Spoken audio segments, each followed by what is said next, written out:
ఏదో ఒక మార్గం ఉంటుంది కదా గురువుగారు. చట్టంలో ఏదైనా అలాంటి కాగితం మీద ఉన్న చట్టంలో ప్రతి సమస్యకు పరిష్కారం ఉంటుంది. కానీ వాస్తవంలో ప్రతిదీ చట్టం చేతుల్లో ఉండనే ఉండదు. మరైతే నేనేం చేస్తే బాగుంటుంది గురువుగారు? అంటే మాధవి అక్కను కాపాడే ప్రయత్నంలో ఇంకెవరి జీవితమైనా ఆ ఊబిలో ఇరుక్కుపోయిందంటే గనక బాధ్యత మొత్తం నాదే అవుతుంది. అందుకే ఈ విషయం గురించి నా కుటుంబ సభ్యుల బెంగ సమంజసమైందే కదా. ఒకటి, ఎలాంటి మార్గం వెతకాలంటే దానివల్ల మాధవి అక్కకు కూడా స్వేచ్ఛ లభించాలి, అలాగే మా వీధిలో ఎవరికి ఎలాంటి హాని కూడా కలగకూడదు. చెప్పండి గురువుగారు. అలాంటి ఉపయోగం ఏముంటుంది? ఒక మార్గం ఉంది, దీని అంతటికీ ఒక ఉపాయం ఉంది. కానీ అది ఎంతగా సఫలమవుతుందో అది నాకు కూడా తెలియదు. ఏంటా ఉపాయం? ఏంటి మాధవి, నీ భీమరావు రాలేదా? నాకైతే తను రాడనే అనిపిస్తుంది. అక్క, తను భీమరావు తప్పకుండా వస్తాడు. అవునా? నీ భీమరావు మీద అంత నమ్మకం ఉందా? అక్క, తన గురించి మీకు తెలీదు, నాకు తెలుసు. తను చాలా మొండివాడు. తను ఏదైనా చెయ్యాలని పట్టుబట్టాడంటే అది ఖచ్చితంగా చేసే తీరుతాడు. అలాగా? నీ భీమరావు రానివ్వు. శబ్నం భాయ్ ప్రాంతంలోకి వస్తే మంచి మంచి వాళ్ళకే తడిచిపోతుంది. చూస్తాను ఆ భీమరావును కూడా. చూడండి, మీరందరూ జ్యోతిబాయి పూలే అనుయాయులు, అలాగే సమాజ శ్రేయస్సు కోసం పనిచేస్తారు. అందుకే ఇప్పుడు ఎలా చేయటం మంచిదో మీరే చెప్పండి. చూడండి, మేము తప్పకుండా ప్రయత్నం చేస్తాం. కానీ మేము ఒకరి మీద ఎలాంటి దౌర్జన్యం చేయలేం. ఇక ప్రపంచంలోని ఆడవాళ్ళ సమస్య ఏంటంటే వాళ్ళు అందులో నుంచి బయటకు రావడానికి సిద్ధంగా ఉండరు.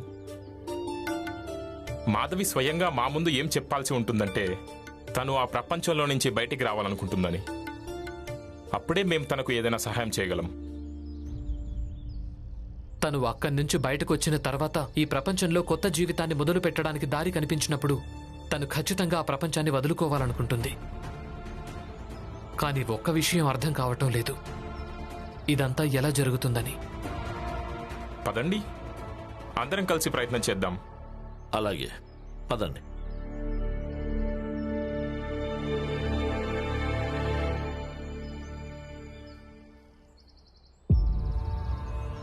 ఈ భీమరావు ఎక్కడికి వెళ్ళాడు?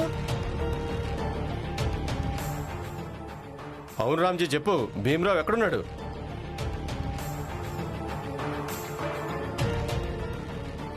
అసలు భీమరావు ఎక్కడున్నాడో ఎవరైనా చెప్తారా లేదా? వాడు లేడు, మాకు తెలీదు. విచిత్రంగా ఉంది. ఇక్కడ ఇంతమంది ఉన్నారు, కానీ భీమరావు ఎక్కడికి వెళ్ళాడో ఒక్కరికి కూడా తెలియదంట.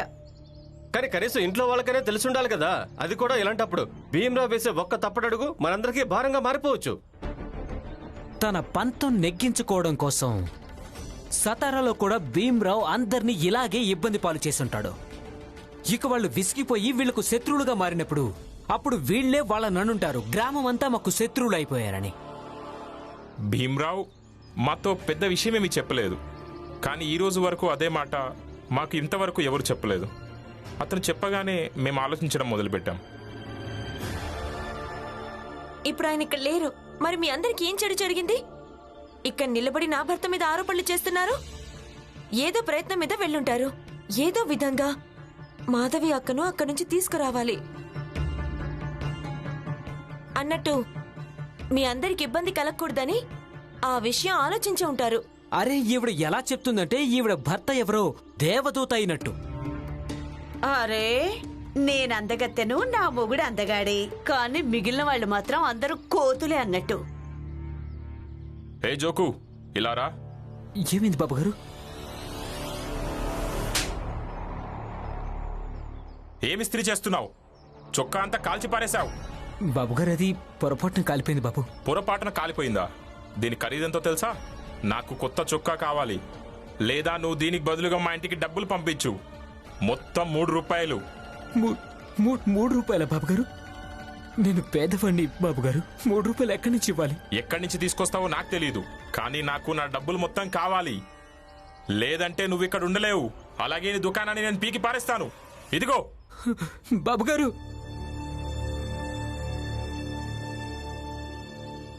బాబాయ్,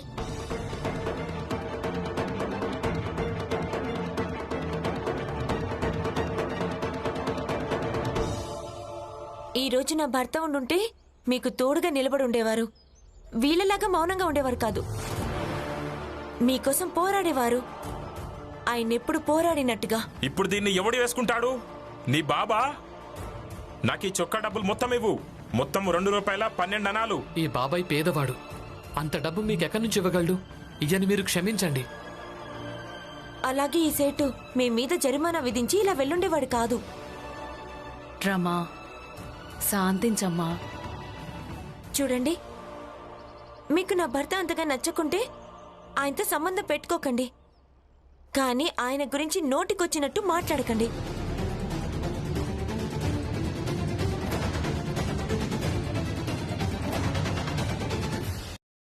రమా, ఇక్కడందరూ భీమ్ ఎక్కడికెళ్ళాడని కంగారు పడుతున్నారు. మరి ఎవరిని ఎలా అడుగుతారు? సరే, ఆయన్ని వెతికి తీసుకొస్తాను.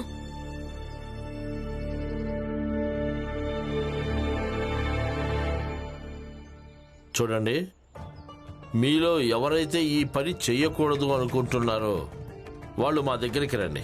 మీరేం భయపడకండి. ఇక్కడ ఎలాంటి బలము మిమ్మల్ని బలవంతంగా ఇక్కడ ఆపలేదు. మీ అందరికీ కావలసిన పూర్తి రక్షణను మేం కల్పిస్తాం.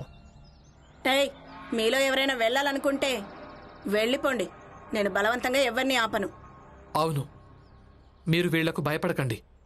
ఈ ఊబి బయట కూడా ఒక ప్రపంచం ఉంది. అక్కడికొచ్చి సాధారణ వ్యక్తుల్లానే ఉండండి. భీమ్ మాకిక్కడి నుంచి వెళ్లాలని లేదని చెప్తే నీకు అర్థం కావడం లేదా? నువ్వెందుకు ఆందోళన పడుతున్నావు? అలాగే మమ్మల్ని ఎందుకు ఇబ్బంది పెడుతున్నావు? మాకిక్కడే బాగుంది. చూడండి, సంవత్సరాలుగా మీరు ఇక్కడే ఉండడం వల్ల ఇదే మీ జీవితం అని మీకు అనిపించడం మొదలైనట్టుంది.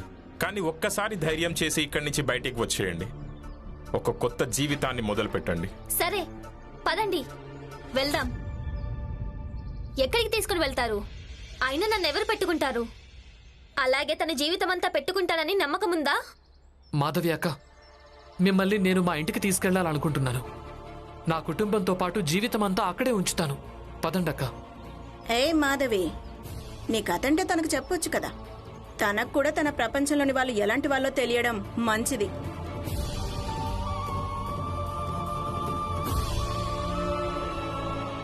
భీమ్, ఇక్కడి నుంచి నువ్వు వెళ్ళు. మాధవి, సమస్యను కొంచెం అర్థం చేసుకో. నువ్వే కాదు, నిజానికి ఇక్కడున్న ప్రతి అమ్మాయిని. అయితే ఎవరిని తీసుకుని వెళ్తారో తీసుకుని వెళ్ళండి. నేను ఇక్కడే ఉంటాను. మాధవి అక్క, ఈ కథ ఏంటి? ఆవిడ ఏ కథ గురించి మాట్లాడుతోంది? మాధవి అక్క, చెప్పొచ్చు కదా. ఎందుకు చెప్పాలి? అయినా ఏ బంధంతో నువ్వు మొండి పట్టుపడుతున్నావు? నేను నీకు చెప్పాను కదా, నీకు సతారాలో కలిసిన ఆ మాధవి అక్కను నేను కాదు అని. కానీ మీకు ఆయన మీదొట్టు.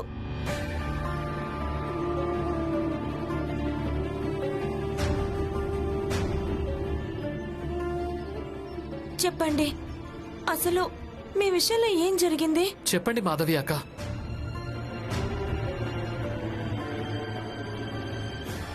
నేను జ్యోతిబా పూలే గారి బాలికల విద్యాలయంలో చదువుకున్నాను.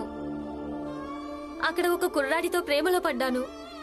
తను నన్ను వివాహం చేసుకున్నాడు. ఆ తర్వాత ఒక రోజు పూణే నుంచి బొంబాయి చూపించడం కోసం తీసుకొచ్చాడు. ఇక ఇదే శబ్నం బాయ్ దగ్గర కూర్చోబెట్టాడు. నాతో ఏదైనా తినడం కోసం తీసుకొస్తానని చెప్పాడు. అటు నుంచి అట్టే వెళ్ళిపోయాడు. నేను ఎదురు చూస్తూ ఉన్నాను, కానీ తను ఎప్పటికీ తిరిగి రాలేదు. ఇక నేను పూర్తిగా శాశ్వతంగా ఇక్కడే ఉండిపోయాను. ఇక్కడి దాన్నే అయిపోయాను.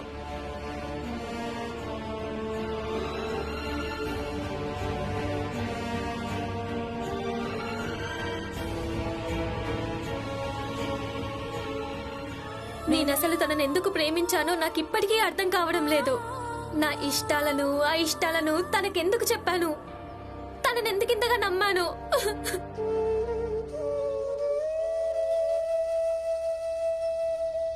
మాధవి అక్క, ఇక మీరందరూ కూడా ఇక్కడి నుంచి వెళ్ళండి.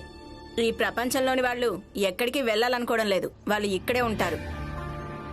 మీరంతా కూడా ఇక్కడి నుంచి వెళ్ళండి. వెళ్ళండి. గురువుగారు, అసలు వీళ్ళు ఇక్కడి నుంచి వెళ్ళడానికి సిద్ధపడినంత వరకు అంతవరకు మనం ఏం చేయలేం. పదండి.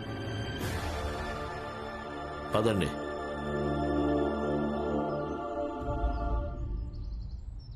భీమ్రావ్,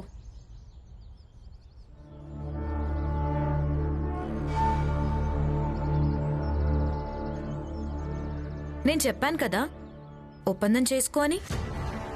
అప్పుడు పోలీసులతో గాని సమాజ సేవకులతో అవసరమే ఉండదు. నేనే స్వయంగా తీసుకొస్తాను ఆ మాధవిని నీ దగ్గరికి.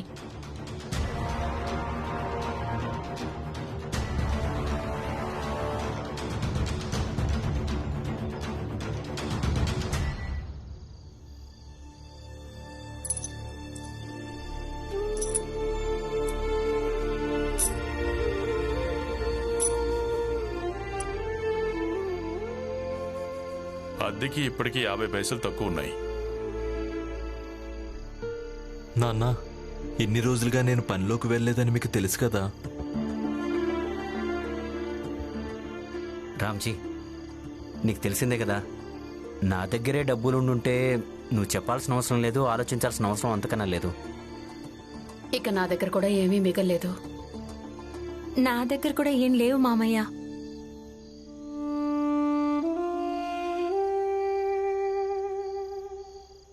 భీమ్, ఇంత రాత్రిపూట ఎక్కడికి వెళ్తున్నావు? వదినా, ముందు రేపటి అద్దెకి ఏర్పాట్లు చేద్దామా?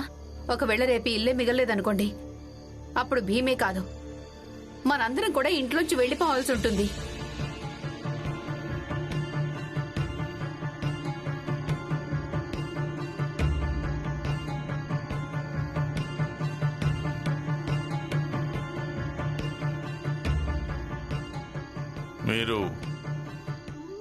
మీరంతా ఏం బెంగపడకండి.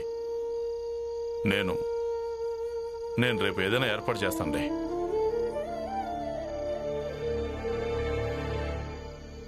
రేపు మళ్ళీ ఆ నరోత్తం జోషి వస్తాడు, అద్దె అడుగుతాడు.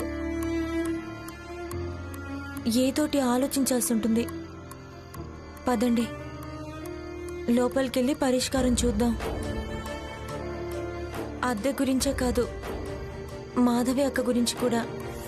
ఒక కుర్రాడితో ప్రేమలో పడ్డాను. తను నన్ను వివాహం చేసుకున్నాడు. ఆ తర్వాత ఒకరోజు పూణె నుంచి బొంబాయి చూపించడం కోసం తీసుకొచ్చాడు. ఇదే శబ్నం బాయ్ దగ్గర కూర్చోబెట్టాడు. నాతో ఏదైనా తినడం కోసం తీసుకొస్తానని చెప్పాడు. అటు నుంచి అట్టే వెళ్ళిపోయాడు. నేను ఎదురు చూస్తూ ఉన్నాను, కానీ తను ఎప్పటికీ తిరిగి రాలేదు. ప్రమాణాలు చేసి కలిసి బతుకుదామని నమ్మకాన్ని కలిగించి ఎవరైనా ఇలా ఊబిలోకి ఎలా తోసేయగలరు?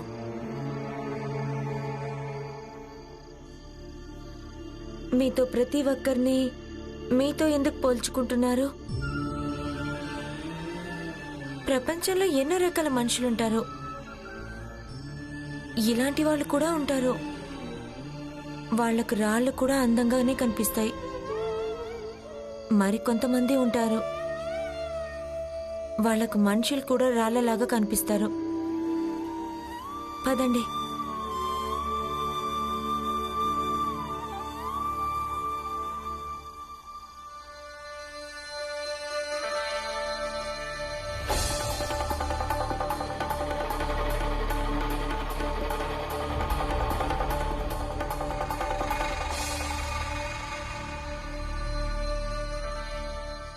సరే, నేను బయలుదేరుతాను. నువ్వు నేను వస్తానులే. హితేష్ అన్నా, ఇంకా ఎంత సంపాదిస్తావు? వస్తున్నాను. పదన్నా, పద. వస్తున్నాను, పదండి పదండి.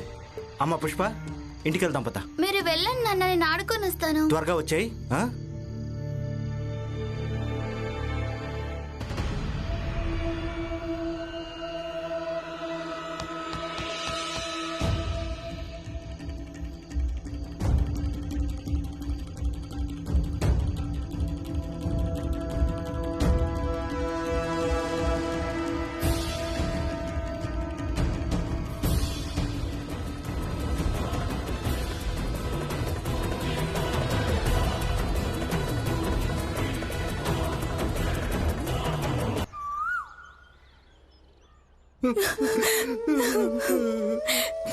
అసలు రాత్రికి రాత్రే పుష్ప ఎలా మాయమైందో నాకు ఇప్పటికీ అర్థం కావడం లేదు.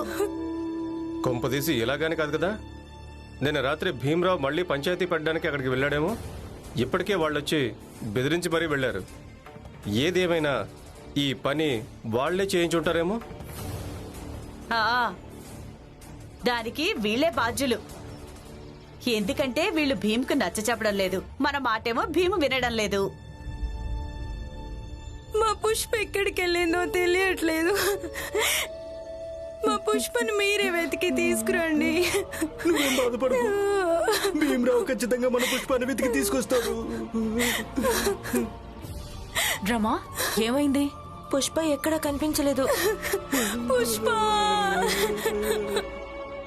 ఇక ఈ అమ్మాయి రముంది కదా, తన్ని చూడండి. భీమ్కి నచ్చ చెప్పడానికి బదులు తనని ప్రోత్సహిస్తూ ఉంటుంది. అసలు నువ్వు ఎందుకు తనకి నచ్చ చెప్పడం లేదు? ఇది పెళ్ళాం చేసే పని కాదా? నువ్వు నీ మొగుడికి సమాజం, జాతి, మతం, పెద్ద అన్నీ చెప్పాలి కదా. చెప్పలేదు. ఆ భీమరావు ఈమెకు కళలు చూపిస్తున్నాడు. ఇక ఈ మహారాణి ఏమో కూర్చొని కళల్లో తేలిపోతుంది. ఇక ఆ కళల్ని నిజం చేసుకోవడం కోసం మన అందరికీ నీడ దూరం చేయడం జరుగుతుంది. మన ఇంట్లోని కూతుళ్లను దూరం చేయడం జరుగుతుంది.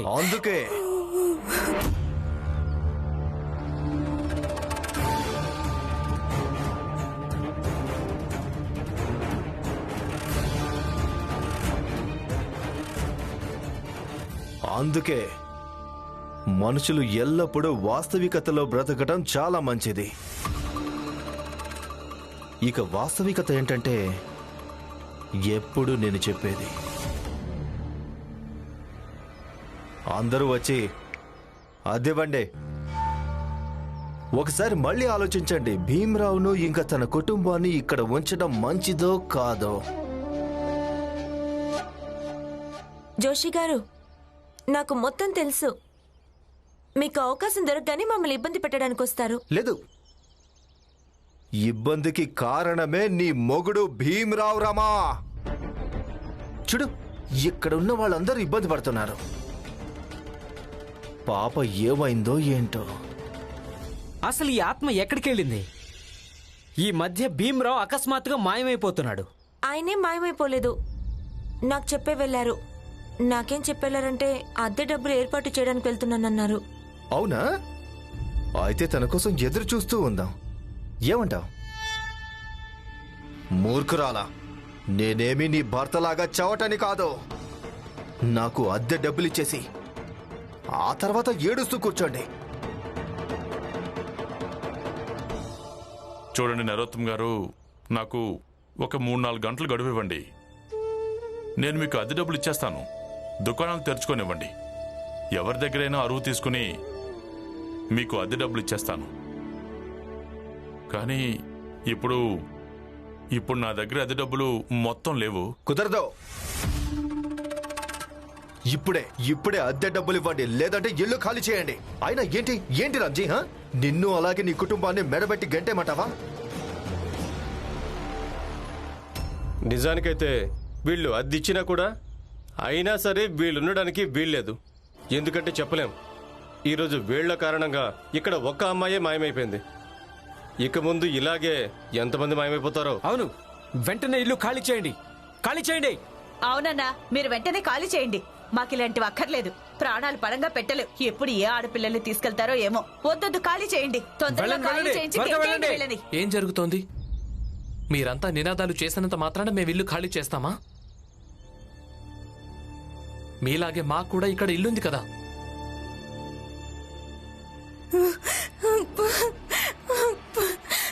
మా పుష్ప ఎక్కడుంది? నీ కారణంగానే నా కూతుర్ని వాళ్ళు ఎత్తుకెళ్ళిపోయారు. అసలు ఏమైంది మీకు? పుష్పకి ఏమైనా జరిగిందా? ఏమైంది? మా పుష్ప ఏమైపోయిందో ఏమో తెలీదు. ఏమైపోయింది బాబా? ఇంతకీ ఏం జరిగింది? నువ్వు అన్ని సమస్యలకు పరిష్కారం చూపిస్తావు కదా, మా కూతుర్ను కూడా వెతికి తీసుకురా. మేము మా కూతురు లేకుండా బ్రతకలేవు. అయ్యో, వద్దు బాబాయ్, వద్దు. ఏడవకండి, మీరు ఏడవకండి. నేను చెప్తున్నాను కదా, పుష్పను నేను తప్పకుండా వెతికి తీసుకొస్తాను. చూడండి, వినండి, ఈ నిర్వాకమంతా ఇతను చేసిందే. ఇప్పుడు తన కొత్త నాటకం మొదలైంది. ఇతనే స్వయంగా ఈ కుతంత్రం చేశాడు. అసలు వాళ్ళు ఇక్కడికొచ్చి భీమరావును హెచ్చరించినప్పుడు దారిలోకి వచ్చి ఉండాల్సింది కదా. లేదు, తనకు గొప్పవాడు కావాలనుంది, ఉద్యమకారుడు కావాలనుంది, నాయకుడు కావాలని సరదా పడుతున్నాడు. ఒకవేళ తను దారిలోకి రాలేదో అప్పుడు ఇక్కడ కోడళ్లకు కూతుళ్లకు అంత మంచిది కాదు. మీరు కూడా వాళ్ళని వెతుకుతూ ఉండాల్సి వస్తుంది అదే గృహంలో. అంటే పుష్పను కూడా వాళ్లే